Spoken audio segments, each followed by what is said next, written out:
നല്ല സോഫ്റ്റ് ആയിട്ടുള്ള ഇഡ്ഡലി എങ്ങനെയാണ് തയ്യാറാക്കുന്നത് നോക്കാം. നമുക്ക് ഇന്നത്തെ വീഡിയോയിൽ അതാണ് ഉൾപ്പെടുത്തിയിട്ടുള്ളത്. ഇത് കണ്ട ഇഡ്ഡലി അരിയാണ്. നല്ല ഉരുണ്ടിരിക്കും, പച്ചരി കുറച്ചുകൂടെ നീണ്ടല്ലേ, അറിയാൻ മേലാത്ത കുട്ടികൾക്ക് പറയുന്നതാണ്.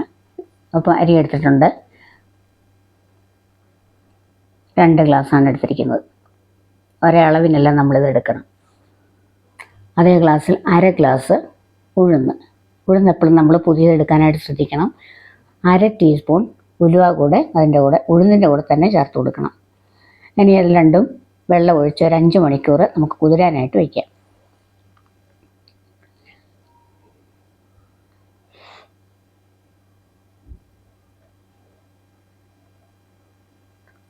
അഞ്ച് മണിക്കൂറൊക്കെ കഴിഞ്ഞിട്ടുണ്ട്. നമുക്കിതിനെ ഒന്ന് നന്നായിട്ട് വാഷ് ചെയ്തെടുത്തിട്ടുണ്ട്. വാഷ് ചെയ്തെടുത്ത ഉഴുന്നും ഉലുവയും കൂടി ഇട്ടിരിക്കുന്നത് നമുക്ക് ആദ്യം ജാറിലേക്കിട്ട് അരച്ചെടുക്കാം.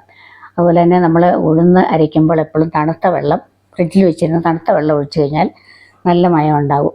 അല്ലെങ്കിൽ ഈ മിക്സിയുടെ ചൂട് കൊണ്ട് അത്രയും ഫ്ലഫ്നെസ് നമുക്ക് കിട്ടത്തില്ല.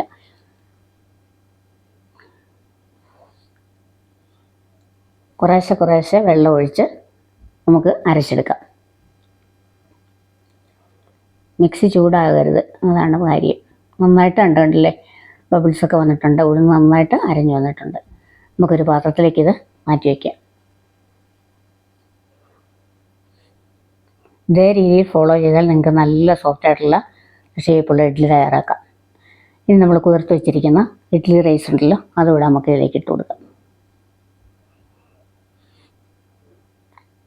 ഒരേ കറക്റ്റ് നിൽക്കത്തക്ക രീതിയിൽ വെള്ളം ഒഴിച്ചു കൊടുക്കാം.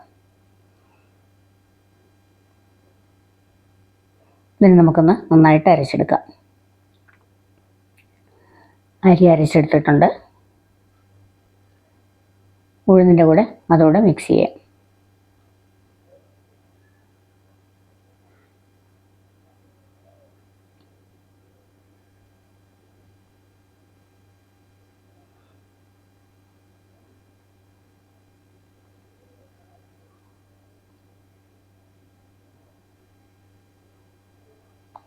കുറച്ച് ടിപ്സൊക്കെ നോക്കിക്കഴിഞ്ഞാൽ നമുക്ക് നല്ല കുടുന്ന് വരുന്ന നല്ല ഇഡ്ഡലി തയ്യാറാക്കാം.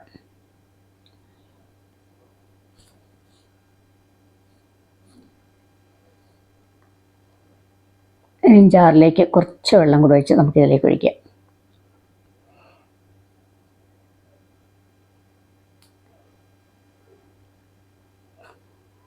രുചിക്ക് ആവശ്യമനുസരിച്ചുള്ള ഉപ്പ് കൂടെ ചേർത്ത് കൊടുക്കാം.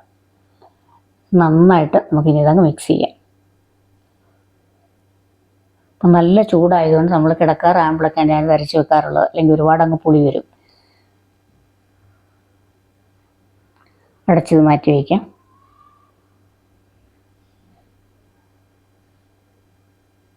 അടുത്ത ദിവസം രാവിലെ കണ്ടോ, മാവ് നിറഞ്ഞു വന്നിട്ടുണ്ട് പുളിച്ച്. ഇതിന് നമുക്ക് നന്നായിട്ടൊന്ന് ഇളക്കണം.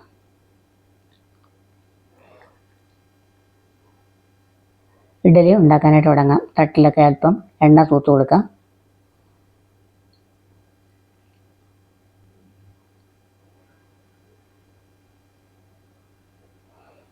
ഇഡ്ഡലി പാത്രത്തിൽ വെള്ളം വെച്ചിട്ടുണ്ട് തിളയ്ക്കാനായിട്ട്. നന്നായിട്ട് ഇളക്കിയിട്ട് നമുക്കിതിനി തട്ടിലൊഴിച്ച് കൊടുക്കാം. വെള്ളം ഒരുപാടാകരുത്, തീരെ അങ്ങ് കട്ടിയാകാത്ത രീതിയിൽ വേണം നമ്മളിത് ചേർത്തെടുക്കാനായിട്ട്.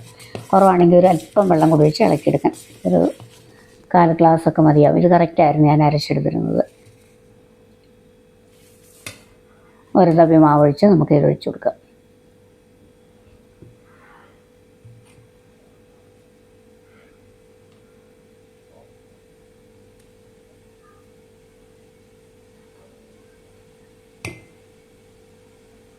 നമ്മൾ അവല ഒന്നും അരച്ച് ചേർക്കേണ്ട കാര്യമില്ല ഈ രീതിയിൽ അരച്ച് കഴിയുമ്പോൾ.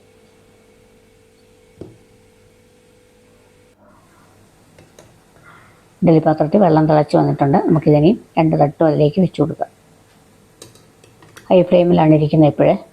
ഒരു 5 മിനിറ്റ് നേരം ഹൈ ഫ്ലെയിമിൽ തന്നെ വെച്ചിട്ട് ഒരു മീഡിയം ഫ്ലെയിമിലോട്ട് മാറ്റി ഒരു 10 മിനിറ്റോളം ഏകദേശം വെച്ചാൽ മതിയാവും. ഇഡ്ഡലി ഇപ്പോഴത്തേക്ക് റെഡിയാവും. അങ്ങനെ നമ്മുടെ നല്ല സോഫ്റ്റ് ആയിട്ടുള്ള ഇഡ്ഡലി തയ്യാറായിട്ടുണ്ട്. നല്ലോണം തണുത്തതിന് ശേഷം നമുക്കിത് മാറ്റി വയ്ക്കാം. അപ്പോൾ ഇതിന് നല്ല ടേസ്റ്റി ആയിട്ടുള്ള ഒരു ചട്നി കൂടെ ഞാൻ തയ്യാറാക്കുന്നുണ്ട്. ഒരു ചീനിച്ചട്ടി വെച്ചിട്ടുണ്ട്. അപ്പോൾ അതിലേക്ക് വെളിച്ചെണ്ണ ഒഴിച്ചു കൊടുക്കാം. 1 സ്പൂൺ വെളിച്ചെണ്ണ ഒഴിച്ചു കൊടുത്തു. ഒരു ചെറിയ സവാള ചെറുതായി അരിഞ്ഞത് ഇട്ട് കൊടുക്കുക. ഇതിനെ ഒന്ന് വഴറ്റിയെടുക്കുക.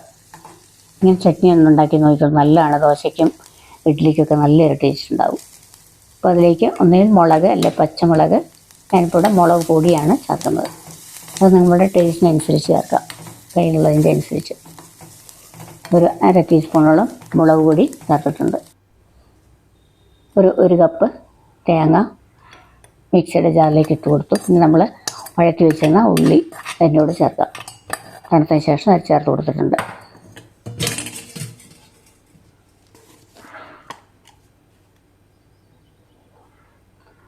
ആവശ്യമുള്ള ഉപ്പും കൂടെ ചേർത്തു. കുറച്ച് വെള്ളം ഒഴിച്ച് നന്നായിട്ട് അരച്ചെടുക്കാം. ഇവിടെ ചട്നി ഇതുപോലെ റെഡിയായിട്ടുണ്ട്. ചെറിയ ഉള്ളി വട്ടത്തിലരിഞ്ഞത്, കടുക്, മുളക്, കരിവേപ്പില എല്ലാം ഇട്ട് കടുക് വറുത്ത് ചേർത്തിട്ടുണ്ട്. അപ്പോൾ നമുക്ക് ഇഡ്ഡലി അങ്ങനെ ഉണ്ടെന്ന് നോക്കാം.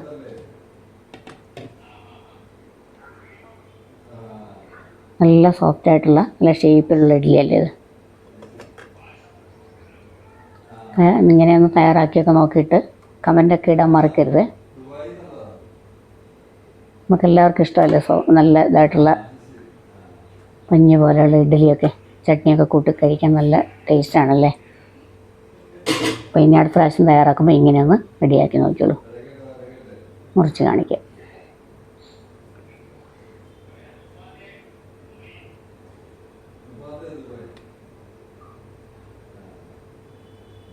അത്രേ ഉള്ളൂ. ഇതുപോലെ നമുക്ക് ഇഡ്ഡലിയെല്ലാം തയ്യാറാക്കാം. കൂടെ നല്ല ചട്നി.